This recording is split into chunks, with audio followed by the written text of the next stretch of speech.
Hey everybody, it's Alex once again from the Remote Work Life podcast. Got a very special guest with me today, Bonnie Dilbert, who is the lead recruiter, or recruiting lead with Zapier, one of my favorite tech remote businesses.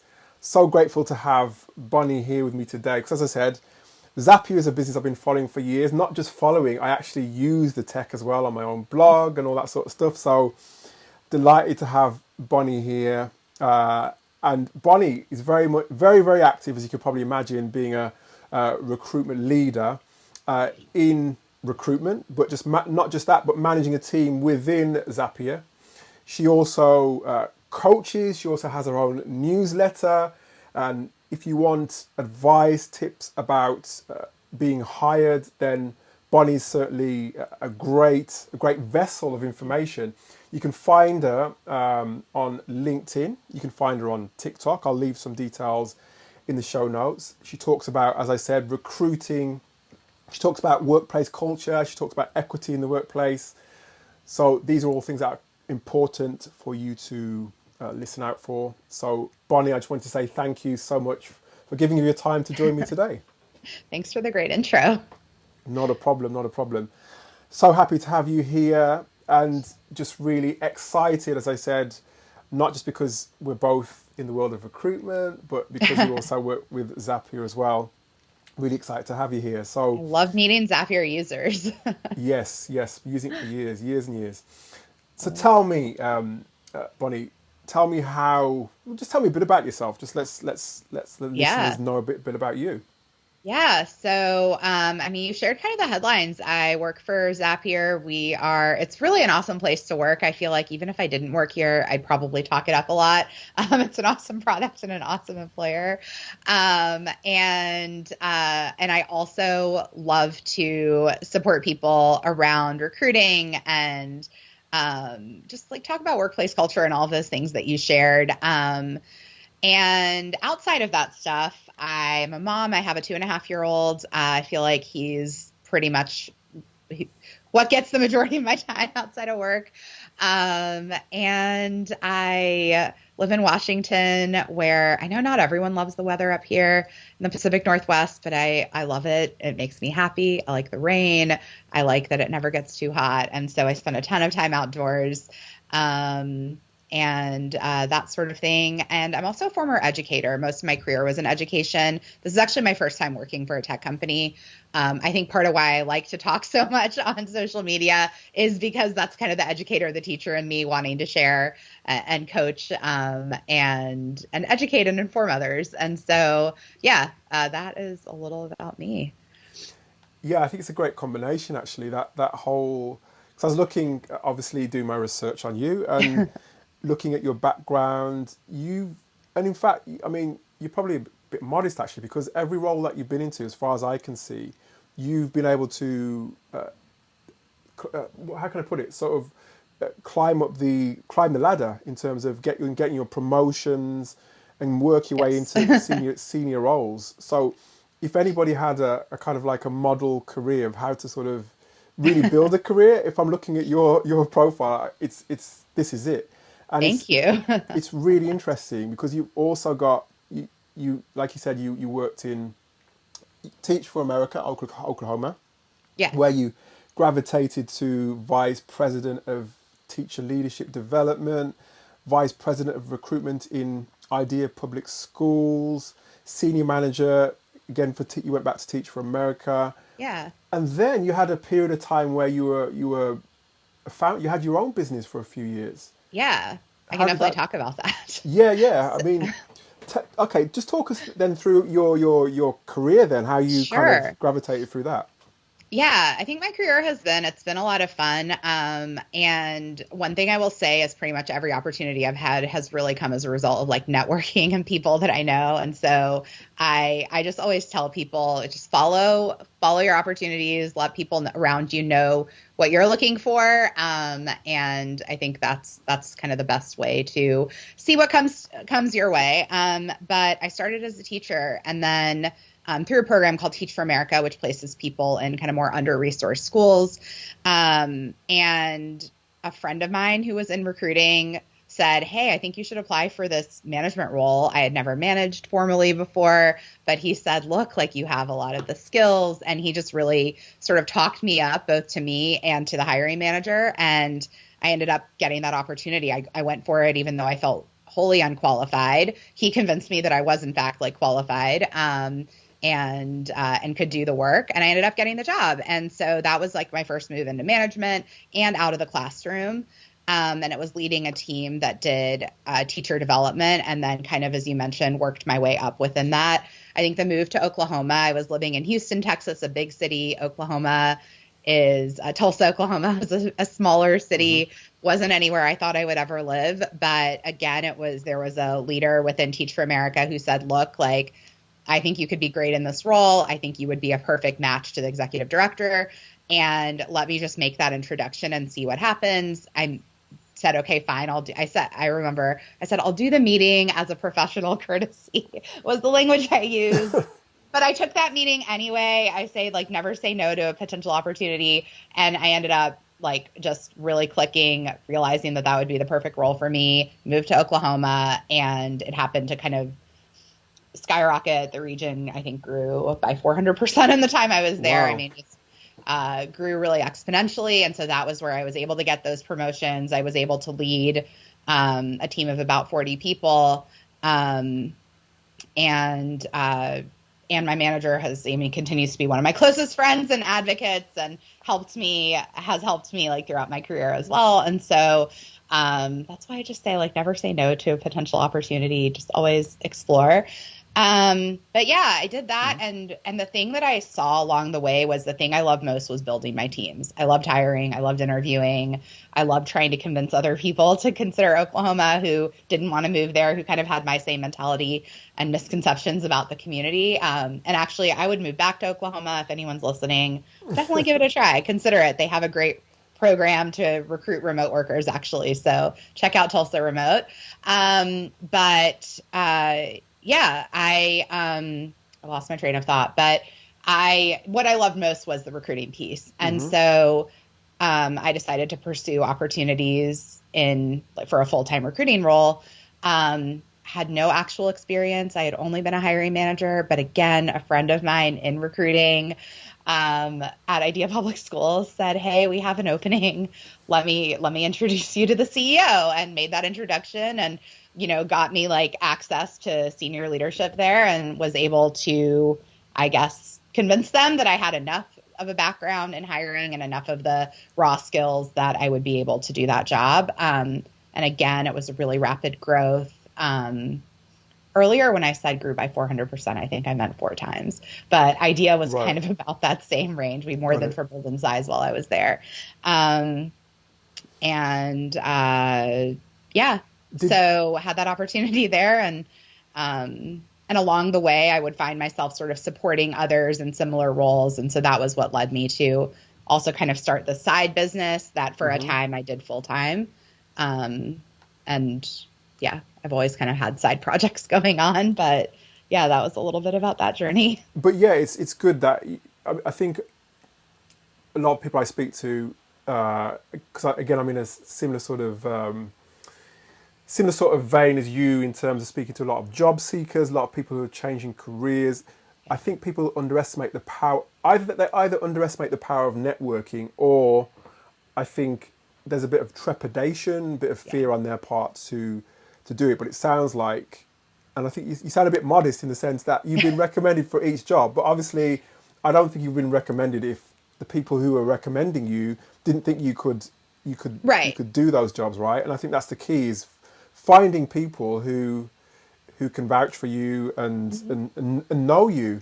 Because you said as well that one of the people who recommended you, you doubted yourself, but they thought that you could just do the role. Yeah. So it's really good. So were any of those roles that you did, were any of them remote roles, or were they in-office roles? They were all, I would say, hybrid. I feel like that language didn't even exist, that concept of hybrid, I wasn't familiar with the term. They were all hybrid and really high travel. And so there were always times where we would work from home and times that we would work from the office. And Especially when I was at IDEA, I was traveling probably 2-3 weeks out of the month. Wow. And so a lot of time away from home, which at the time I loved. It was a lot of fun. I liked, living in a hotel, letting work pay for you to dine out every night. Like for where I was in my life, it was perfect. Zapier is my first full-time remote role. And there are some real differences in seeing, like, it's been eye-opening to see how a company that's remote first is kind of structured and the systems and supports in place versus companies where you are doing the mix and where sometimes it's more advantageous to be in office. Like, you can work from home, but you're at some sort of a disadvantage. Like, the meeting is all in person, so you can listen in, but you can't ask questions or engage.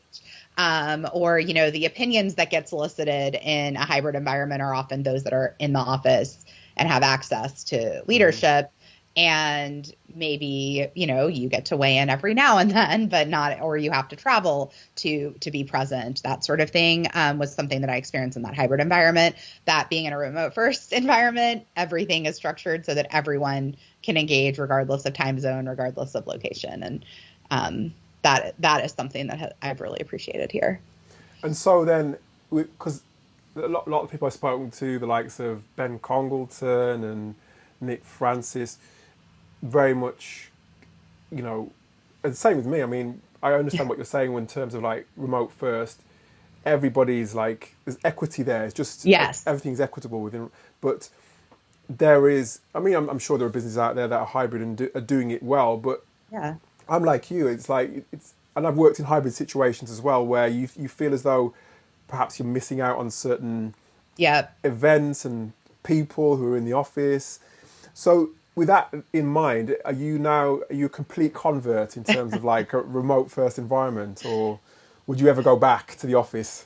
I mean, never say never, because I don't know what the future holds for me. And if I will prioritize being employed over, over not being employed. And so perhaps if I had to, but I will definitely prioritize remote opportunities. I think it just works well for where I am in my life. Again, now I have a child, so travel would be really hard. And the idea of maybe commuting, even if it's just half an hour a day, that's time that you could be spending, with your family or on just other things that probably feel more important. And so I like that work can also, with the remote environment, especially the way it's structured at Zapier, where there's a lot of flexibility around when you're working.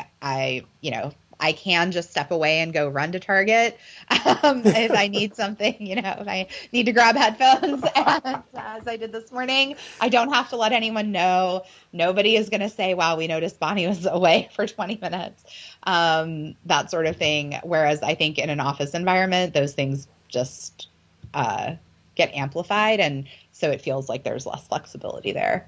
Yeah. And so I love remote work, but for the right opportunity, I would consider maybe a hybrid situation. But sure. Yeah. No, I always tell these stories because I'm like you. I'm a family man. Got 3 kids, and there was a point where I always tell this. I don't know if this ends up in every single podcast I talk about, but I always talk about my children, the fact that remote work it gives you that family time that you don't appreciate it until you're actually in it. Because there was a point where I went back into the office, having worked remotely for a number of years, like full-time remote. And when I was sitting at my office desk, I felt that I was really missing out. I felt quite sad that I was, sat at my desk, as much as I knew I had to work. But at the same time, all the things that I probably took for granted, like taking my kids to school, I could no longer do. And that was only then that I realised how much of an impact remote work can not just have on your career, but just your whole life, So it allows like work to fit into your life instead of the other way around.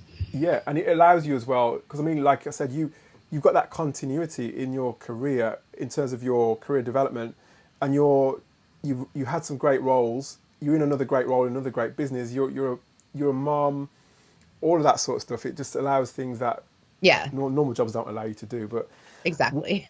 One burning question that I have, and I know the reason I want to ask this is because there are people who because there's obviously remote roles are highly competitive, especially Yeah. for some of the best companies like Zapier. How did you go about? I think you probably know the answer to this, but how did you go about getting your role? Yeah. So I had a really hard time. I decided, so my whole career, like I said, was education and nonprofits, and it's hard to get out of that space. It's hard to get into, into a space like tech.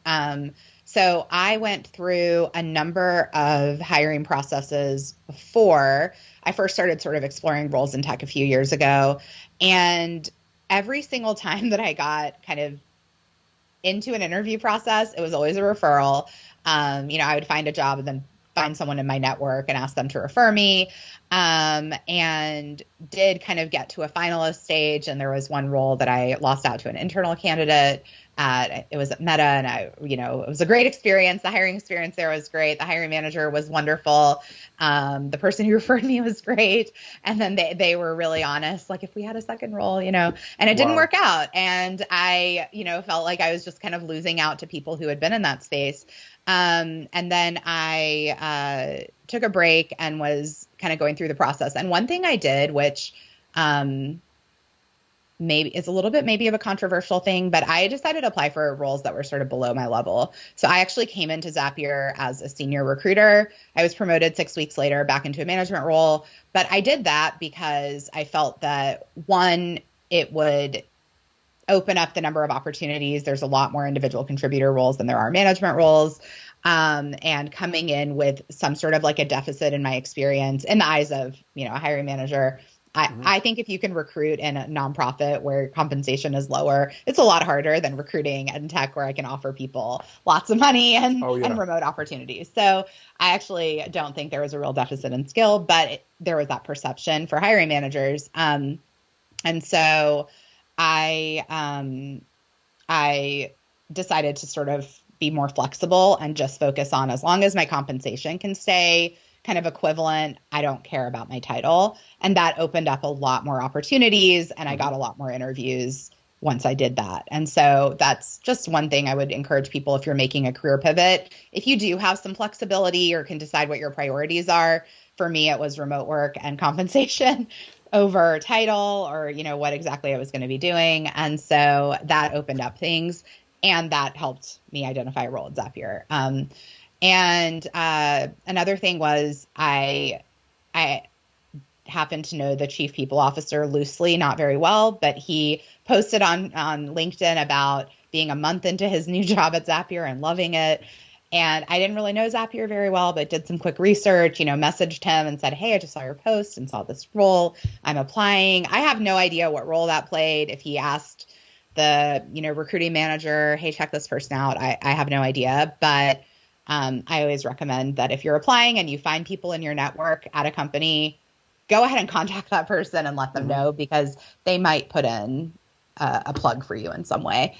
And so anyway, that was how I found out about Zapier, and where I kind of opened myself up to any level of role, which then made it easier for me to get into the application process. Yeah. And did you then, Bonnie, because one thing I found when I was interviewed for a remote role, there are kind of different sort of questions that are asked, apart from the technical questions. Yeah. Did you, I suppose we could play this two ways. Did you find that yourself in your interview process, and is that something that when you're hiring people, you sort of interrogate as well? That's a good question. I think I think with remote work, there are going to be more questions around your working style and how you communicate, how you collaborate with others, because it is just different when a lot of it is done in writing, when you are working asynchronously. It's a lot, you can't just watch someone next to you do something and learn from them. You have to learn it through a computer screen or through reading and internalizing. And so I think both on the hiring side, we do ask questions to sort of make sure someone's equipped with the skills to navigate this environment successfully. And it helps if they've worked in maybe a hybrid situation, but, we'll ask them about how they navigate like conflict and things like that. But a lot of them are questions you might see in other hiring processes, but we definitely kind of look for how they're going to be able to navigate this specific work environment. And I always tell people, I don't think your first job should be a remote job if you can find other opportunities. I think it's good to learn how to navigate office life, how to navigate office politics, those sorts of things, and then, bring that foundation into a remote environment once you're a little more mature in your career. And, I also just think about how much of my adult social life was rooted in my office community. Yes. And I don't really see my colleagues in person very much. Even ones that live in the area, we have a monthly lunch. I usually don't go just because I don't remember to plan for it. And so I think when you're a little more established, it's easier because you're not relying on work to be your social network and your community. You're relying on work to be your job, and then you're getting the rest of that stuff from other parts of your life. Sure. So that last part wasn't quite your question, but it's just like a reflection I have that I think is important for people to think about. No, it is. And I think that's something that's a lot of the interviews that I've held with other remote leaders, they've said very similar things to you in terms of, there is a certain level of learning required before you should dive into it, especially like a senior remote role, because there's so many nuances to remote work that you don't experience, or maybe you just take for granted, like you said, sitting next to somebody and learning in that way, whereas you have to be more deliberate about other certain things when you're working remotely. Yeah. And for you, you talked briefly just before about the transition from the sector that you were in previously, and you've gone straight into the tech sector, which again, there is a perception, there is a big challenge to get to sort of move from that sector to the tech sector. How did you do it? How did you do that? Yeah. So one thing I'll share is when I was leaving IDEA, I did apply to a couple of jobs in tech, and none of them ended up working out. And I specifically tried to get back to Teach for America because a lot of tech companies, Teach for America's recruitment team had a really strong reputation. There were a number of tech companies that would come and just basically hire. We were like a pipeline into big, FANG tech companies. And so I knew that. And that was one of the reasons that I actually decided I wanted to go and work on Teach for America's recruiting team, because I felt like it would level up my skill set and my credibility and kind of give me access to those networks where I might then be able to more easily transition into tech. That is advice I always give people. If you're trying to make a career pivot, maybe think a few steps out. Like, it may not work directly from where you are. If you are a classroom teacher today, you're probably not going to go and become a marketing manager at a tech company tomorrow, but maybe you can get a marketing role at a school district and then move into a marketing role in tech. Or maybe you can get, a very entry-level coordinator role at a tech company and then move into, up, that sort of thing. So I think it's important to sort of think a few steps ahead. And for me, part of my desire to go into a talent acquisition role with Teach for America was that I knew that was a good way to get into some of the companies that I wanted to work for. Right. No, good. And I think you've landed in one of the top tech companies around. I think so. I love it. Yeah. And like I said, I love Zapier. I use it. I don't do coding, even little bits of coding. So Zapier has really helped me out with my WordPress blog and with all my other stuff. Tell us, for those who haven't for those who haven't heard of Zapier, just please tell us a bit more about Zapier.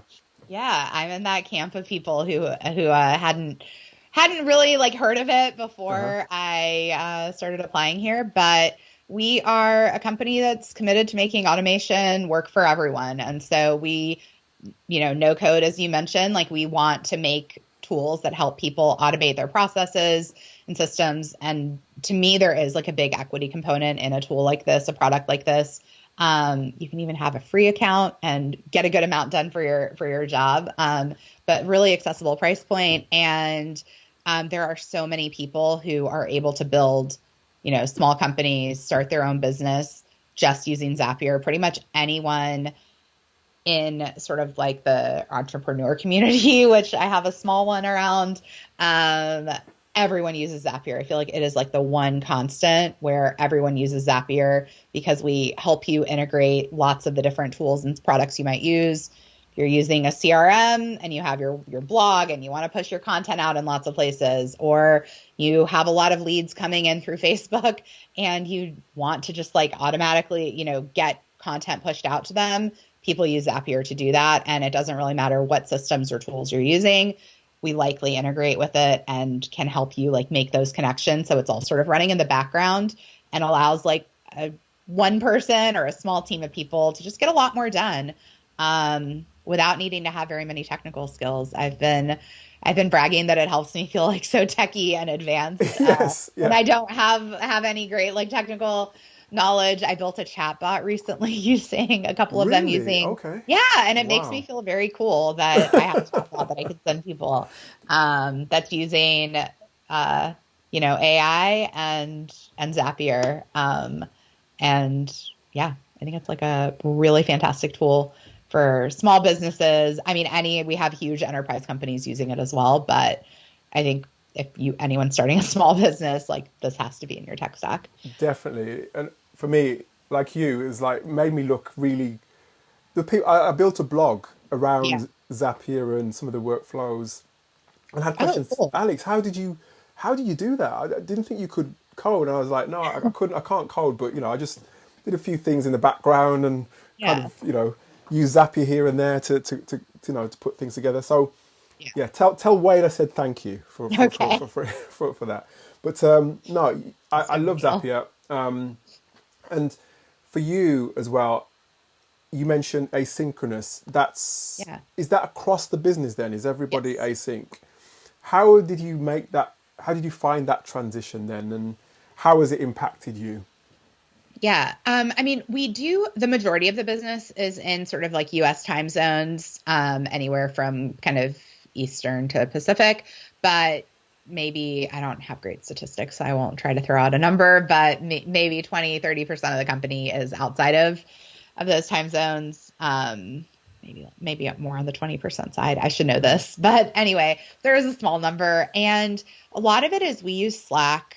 I would say that's like our biggest collaboration tool, and then different teams we have Coda as well. And a lot of things are you just kind of plan ahead, knowing that a feedback cycle, you can't just ask for feedback by end of day. You need to think about kind of a 48-hour window, which will kind of cover people in any time zone and that sort of thing. And so I think it requires a little bit of planning. We also encourage people to sort of build publicly to an extent. So don't wait until something's kind of at the finish line and you now need everyone's like feedback on it. But if you're sort of doing it publicly and sharing along the way with people, then they can hop in and give feedback on their own time. You can schedule out time for if you want live, feedback or interaction around something. Just scheduling that in advance. I think a lot of it doesn't feel drastically different from working around other people's schedules. There are a few time zones that can be hard to work with. Very occasionally I'll get, flexible and do something at 7 a.m. to accommodate someone who's 12 hours ahead of me or that sort of thing. And they're also having to be flexible, do something at 7 p.m. their time, that sort of thing. But it's pretty rare that we're needing to do that. And for the most part, we try to give people opportunities to give feedback or engage in a few different ways. For example, I'll usually offer a written option and then also say, hey, if you'd rather record a Loom video and just talk through, that's fine too. Or, here's a space where we can all hop on and discuss the topic, that sort of thing. So giving a couple of options can help, I think as well, so that people can figure out like how to engage in a way that suits them and their learning style and their work schedule. And I guess as a parent, because I work mostly synchronously in my current role, but I've done async as well in the past, and it's a beautiful thing. That's the only thing I could use to describe it, in the sense that you can manage your time to, like you said, plan ahead, but manage your time. How has that impacted you and your role as a parent as well? How has that impacted you?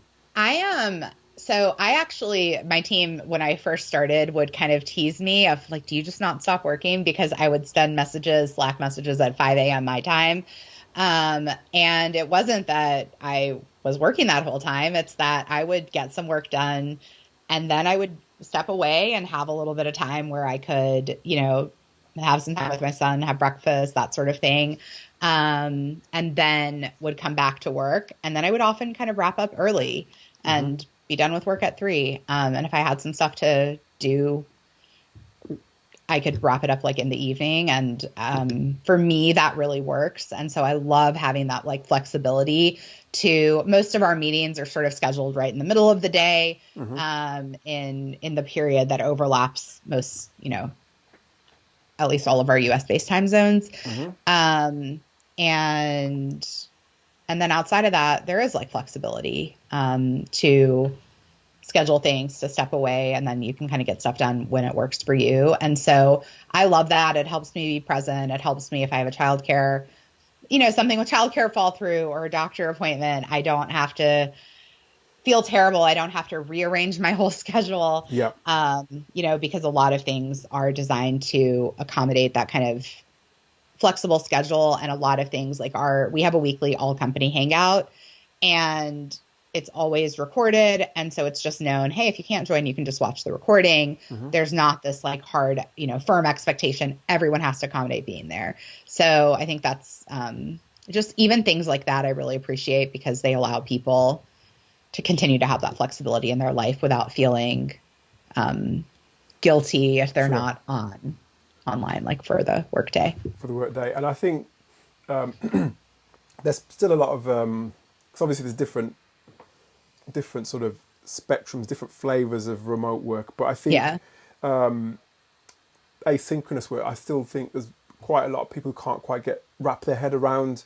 Yeah. You can sort of create a multi-million-dollar business around working asynchronously, Yeah. and people can actually take their kids to school, and people can actually do other things around work and still have a sort of Yeah. productive work day.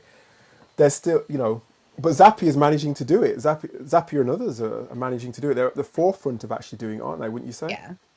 Yeah. I mean, I was really amazed that, I mean, we're, I think 10 years, 10 years old, maybe 11, Mm-hmm. and have always been remote, just like founded to be that way. And I didn't even realize like companies were doing that 10 years ago, that was an option. I knew there might be individuals who worked remotely, but again, in my mind, that meant you were traveling all the time to go be present in the office and that sort of thing. And that was what I was used to. And so I think to see a company that actually from the start sort of evolved and grew that way, I think there's so many benefits to it. And I think there's also a big equity component that doesn't get talked about enough because a lot of traditional high paying tech jobs kind of require that you are in San Francisco or New York. Yep. You're in these really expensive cities that a lot of people can't afford to live in. Or if you have a family you can't afford to live in, or where living in those places, you're choosing between, home ownership and your job, that sort of thing. And remote work means, I live outside of the city. I'm, 30, 45-minute drive. Like if I want to go get into the, downtown. And I love it. I have, a nice house, a nice size house, live in a nice area, but I would hate it if I had to commute into the city every single day. That would really have a negative impact on my quality of life. And we would be, it was just our living circumstances would be quite different.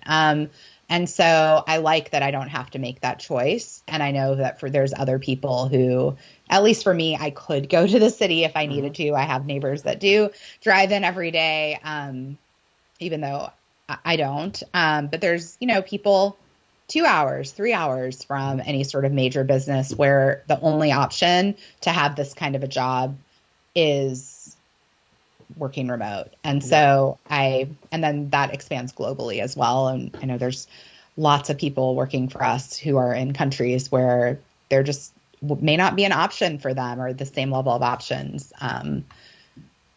if not for remote work. And so that's something that I really love. And again, another similarity with you and other leaders in remote work is that equity is at the core of, it's much more than work, isn't it? Equity is at the core of what you stand for, not just your work, but what you stand Yeah. for. And some of the people that I coach and have coached have been, for example, moms going back into the workplace and are struggling Mhm. to find work in tech, outside of tech, that allows Yeah. them to, they want to be with their children, Yeah. not just mums, but dads as well. Yeah. Men and women who want me as well. So, and I think that's what I love about the people who have established and remote businesses and remote Yeah. professionals like yourself, is that the thought process around careers development and life is just sort of, there's a marriage between those two things. Yeah. But what I'm intrigued to know, where did your sort of passion for equity and, yeah, where did that come from? Where did that stem from for you? Yeah. Good question. It's it's interesting because I really do go back to like my childhood, and Hmm. so my family were Turkish and moved to the U.S. when I was 5, and so I kind of went through the experience of learning the language while going to kindergarten and having like moments where they questioned if I should move on to the next level because I just refused to talk, and that sort of thing. And so they weren't sure that I was Wow. learning or if I Hmm. had special needs, that sort of thing. And my mom had the privilege of knowing how to kind of navigate that and advocate with the school system um, to make sure that they understood that Hmm. this was just kind of a normal part of language development and being a language learner, and kind of, advocate for me to kind of continue moving ahead, and that sort of thing. And I went to 4 different elementary schools before 6th grade, and they were very different. I went to one that was in a very kind of under-resourced area, and I Hmm. remember, and then I moved from that to a more sort of very kind of middle class area. And I remember even at that age, like noticing how different the resources were, and things like just having my own copy of a textbook versus sharing, and like things like that. Hmm. And so even at that young age, I think I learned really quickly like just how much inequity was around us, and how much sort of like where you lived made a difference.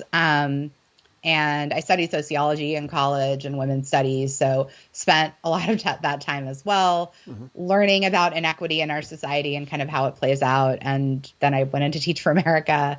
A lot of that stuff kind of motivated me there. Again, I saw a lot of inequity, I experienced it firsthand. And a lot of my career has just like been in that space. And I think coming into tech, I had this feeling of like I'm selling out because I'm leaving this more mission driven Wow. work. And so Hmm. that was really, I think, a lens that I tried to hold on to, is like, how do I, one, make sure I'm working for a company that does value equity, and I felt that here, but also that where I can use my role Right. to, you know, like try to Help the drive equity. And process. where, I Yeah. mean, Yeah. hiring does that, right? Like Yes. who gets to learn about your company. And that's also part of why I'm so active and vocal on like LinkedIn and about these issues in particular, because I think Hmm. there's a lot of things that I learned going to college, or I learned from, my parents and Hmm. other people do, that some people don't, about how to job search or how to network and, that sort of thing. And so for me, being able to share those tips with people and help them understand how to do those things that they may not have learned, um, is really important to me. And I think as well, I mean, again, being in recruitment as well, having spent a lot of time in recruitment, we need people like you, because it's like you said, there's certain things that you and I take for granted in terms of the networking side of things and how to do it and why to do it and who to do it with, but those things that perhaps you and I can do pretty much easily are things that can really make a difference, can't they? If Mhm. it's the network that you build, Yeah. not just your social networks, but your your professional networks. Yep. When my eldest daughter, she's at university now, so Oh, wow. I'm saying to her, build your network from there, sort of thing, and it's because the Yep. people that you're sort of friends with at uni Hmm. potentially could be a CEO of a company, or there could be a manager of a company. So it starts from starts from very, the grassroots. Yeah. But if I hadn't told that, maybe it would have taken a bit longer to learn. Maybe if you're not an advocate online, maybe people don't realize that. So it's really important that your work's so special and so important. So please continue. Please continue. But now, in terms of your career, because as I said, you've been able to. When I look back on your career, you've been able to advance. It's going in an upward trajectory, certainly. When you sort of, if you imagine I suppose your career, you think about it as almost like a staircase. How far would you say you're up that staircase? So it's interesting because I think I would say I kind of came down a step coming into tech, but there's some intentionality to that. And part of that was like, again, wanting to sort of make that kind of career pivot and being open to stepping down. But the other is, and I think people really need to do this reflection for themselves, is I like to be closer to the work, and I don't like as much of the politicking and the kind of pure strategy and spending all your time at this like higher level cross-functional collaboration. I did that. I had to do that in previous roles, and I did not enjoy that as much as I enjoy being more engaged with the execution. And so that actually also led me to have that realization where, I reported into a chief at a 6,000 person organization previously, and I didn't like being at that level as much as I enjoy, being in somewhere where it's a little bit smaller and a little bit more, where again, I'm a little bit closer to the work that's happening on the ground and have a little bit more of a marriage of tactical and strategic work. And I think it's important for people to reflect on that for themselves, because I do think there's often encouragement to climb the ladder, get the bigger title. And I don't always think that that's like the right move for everyone if that's also not what brings you joy or makes going to work fun for you. And so anyway, that's like my reflection there. Yes. And I don't know in terms of the future. I've gotten very into the content creation side of things, and maybe in the future that'll be a path of wanting to kind of go deeper into building systems or coaching, that sort of thing. I don't know if I'd want to do that full time. I have done kind of full time consulting work, and that was a lot of fun. So maybe I could go that path, but I like to kind of stay flexible. But I realized a long time ago that I don't aspire to a C-suite role. Got it. I just don't know that that's like where my strengths or where my joy comes from personally. And I think it's important for everyone to do that reflection and decide for themselves. And I think what I see in your career is like you're in a position now where you could, if you did decide to do that, you could go that way, or you could go that way. And it's almost like, and you mentioned you took a step back, but I think sometimes sometimes you take a step back to sort of go forward, sort of thing. And I think you're in a great position to sort of take I think there's routes. Options. And I always tell people like careers are really long and you can change your mind whenever you want. And so, it could be that my experience at kind of that level and at that scale wasn't right for me, but perhaps that level of role would be right at a different scale. Or it could be that 3 years from now, that will be something that I would really enjoy. And so I think a friend of mine once, or a former colleague used to always say, reserve the right to change your mind. And I hold on to that because I think it's really important. I think a lot of times we say something and feel like that has to be what we think forever. And that's just not true. That can be what makes sense right now. And then as we learn more, gather more, build new skills, talk to different people, what we think can change and evolve. And that's okay. Absolutely. And talking about evolution and change and the future, what are you excited about for the future, or what's ahead? At Zapier specifically, or just more broadly for me? Yeah. Broadly for you. Yeah. I am, what am I really excited about? I'm really excited about, from a work perspective, I'm really excited about some of the programs that we're building right now. We're really working on some of like our internal mobility. And I love seeing people grow within a company. And I love seeing people move across teams and things like that. And just, seeing people have these like varied career trajectories. I think it can be really hard to do that for people when you move companies. And so the more that companies internally can create those sorts of pathways for people. So anyway, that's something that I'm working on right now that I get really excited about, because again, I think it ties to giving people options in their career. And if we can do that for them here, that's going to unlock lots of doors and opportunities for them. We currently we're piloting a secondment program where a lot of members of our recruiting team are currently working on projects with other teams. And it's been great just seeing the skills that team members are developing in, things like employer branding, and I have a team member working on sales enablement. And I'm just thinking like, wow, this is going to unlock a whole other career pathway for you. If you want it, you may not, but this is going to open doors for you. And so I love getting to kind of be a part of building those sorts of programs. And that, is something I'm pretty excited about here.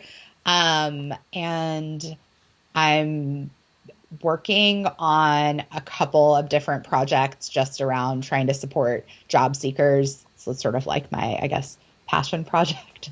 So working with a friend on kind of toolkits that we might be able to share specifically with educators who are looking to transition, just because that's like my background and it is a hard transition to make. And so things like that, again, that can just sort of support people to have the career journey that they want and give them the tools that they need to do that. That's the stuff I get excited about.